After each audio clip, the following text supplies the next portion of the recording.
بسم الله الرحمن الرحیم. السلام علیکم ملګرو. امید دی چې تاسو ټول بخیر. نن زمونږه ډېر ورځې پس لیسن دی ځکه چې روژه پکې تېره شوله او بیا پکې اختر تېر شولو.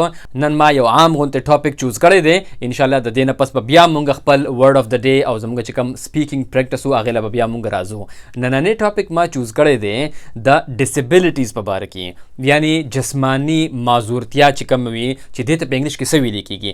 یعنی فرض کا د چا سترګې کږې وي یا څوک د ژبې په سر باندې خبرې کوي، دې ټولو ته په انګلیش کې څه ویلی کېږي. د لیسن شروع کېدو نه مخکې لایک او شیر ته نه هېر نشي او ټول زمونږ د یوټیوب چینل خامخا سبسکرایب کړئ.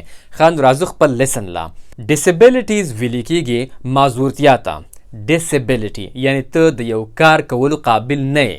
نو اوس زمونږ سره چې کم لیسټ دی په هغې کې اولنی ټکی دی لیسپ.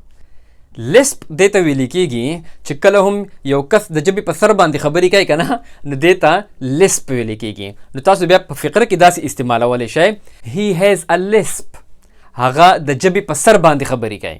بل ټکی زمونږ سره دی نیزل وایس.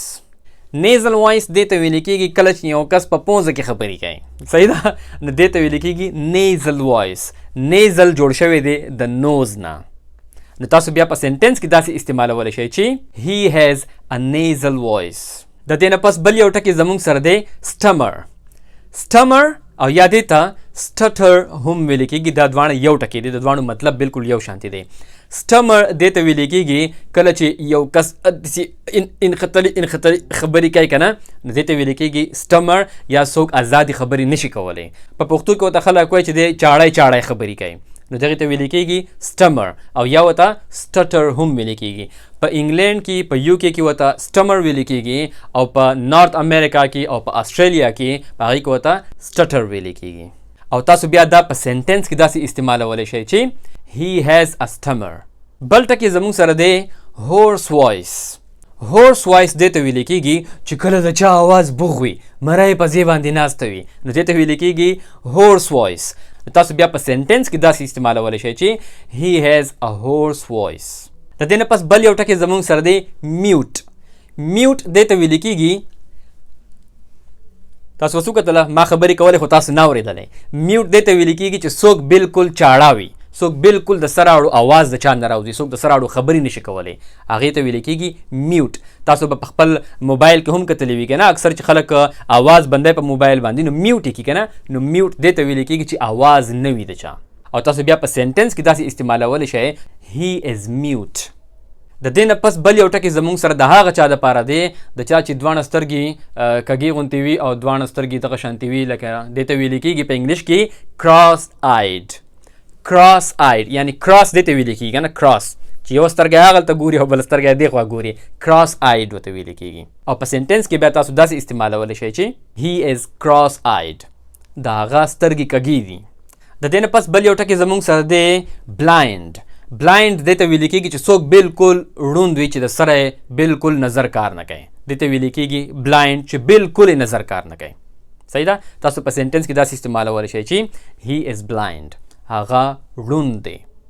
او د چا چې نظر کمزوري وي، یعنی بیخي ړوند نه وي، څه نه څه ویني، نظر یې کمزوري وي، نو هغې ته بیا ویلی کېږي ویک آی سایټ، کمزورې نظر. نو تاسو بیا په سنټنس کې داسې استعمالولی شئ چې هی هیز ویک آی سایټ. او بیا د چا چې د لرې نظر کمزوري وي، یعنی لرې ورته څیزونه صحیح نه ښکاري او د نږدې نظر یې صحیح وي، نو هغې ته بیا ویلی کېږي شارټ سایټډ. د شارټ مطلب به دلته راځي نږدې ته، یعنی نږدې هغه ته ښکاري، شارټ سایټډ دی، د نږدې نظر یې صحیح دی، د لرې نظر یې خراب دی، نو دغې کس ته بیا ویلی کېږي شارټ سایټډ.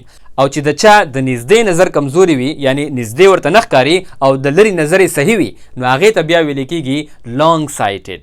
لانګ سایټډ به بیا دې ته ویلی کېږي چې هغه ته د لرې څیزونه ښکاري خو د نږدې ورته نه ښکاري. سو هی از لانګ سایټډ او یا هی از شارټ سایټډ. د دې نه پس بل یو ټکی زمونږ سره دی ډیف.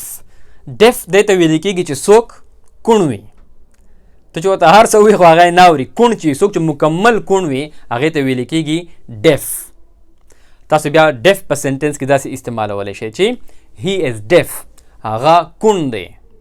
او بل چې څوک بیخي کوڼ نه وي خو چې څه ورته کله په تیزه باندې خبرې وکړي نو بیا اوري، او چې په قلاره په مزه خبرې ورته وکړي نو بیا نه اوري، یعنی د هغه د کم د غوږونو طاقت ته هغه کمزوري وي، یعنی په اسانه باندې نه اوري، په زور به ورته خبرې کې، هغې ته بیا ویل کېږي partial hearing.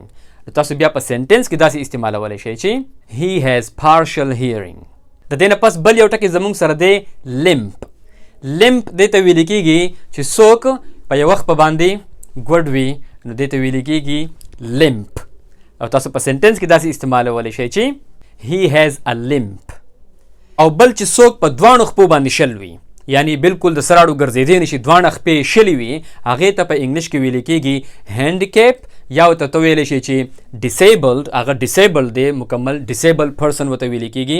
او بل یو ټکي د دې لپاره استعمالیږي کریپل، خو کریپل لږ شانتي بې ادبه غوندې لفظ دی، دا زیاتر خلک نه استعمالوي. دا داسې دی لکه یو کس چې د چا بېعزتي کوي، تا سره څوک جګړې او ته ورته وایي چې آی ایم ګن کریپل یو، زه به تا دومره ووامه چې په خپو به دې شل کړمه، نو هغې ته کریپل ویلی کېږي. خو که څوک په دواړو خپو باندې شل وي، ورته هینډیکیپ ویلی شي، او یا ورته ته ډیسیبلډ پرسن ویلی شي. he is disabled، یا he is handicapped، او یا he is crippled. او بل زموږ سره آخري لفظ دی چې څوک بالکل نه لاس ړقولی شي او نه خپې ړقولی شي، نه ګرځېدی شي، نه کېناستی شي، خو بس پروت وي بالکل، یا یو قسم له سړی چې فالج وهي، نو هغې ته بیا ویل کېږي paralyzed. او بیا تاسو paralyzed په فقره کې داسې استعمالولی شئ چې he is paralyzed، هغه بالکل مفلوج دی، یعنی فالج وهلی دی. نو دا و زمونږ نننی لیسن. زما امید دی چې تاسو به د دې نه ډېر اهم الفاظ زده کړي وي، او په آخره کې ستاسو دپاره صرف یو میسج دا دی چې څوک هم ډیسیبلډ وي، څوک کوڼ وي، څوک ګوډ وي، څوک شل وي په خپو باندې، نو موږ له بالکل په هغوی پسې خندا نه ده پکار، د هغوی مذاق نه دی جوړول، ځکه چې دا د الله له طرف نه دي، او موږ او تاسو د الله پاک نه ښه نه پوهېږو، او که فرض که موږ په چا پسې خاندو، نو الله پاک دا بیماري په موږ باندې هم راوستی شي. نو د دې څیز نه ځان ساتل پکار دی. انشاءالله په نیکسټ لیسن کې به بیا ملاویږو. لایک او شیر د نه هېر نشي، او ټول زموږ د یوټیوب چینل خامخا سبسکرایب کړئ. ټول د خپل ځان ډېر خیال ساتئ. د الله په امان.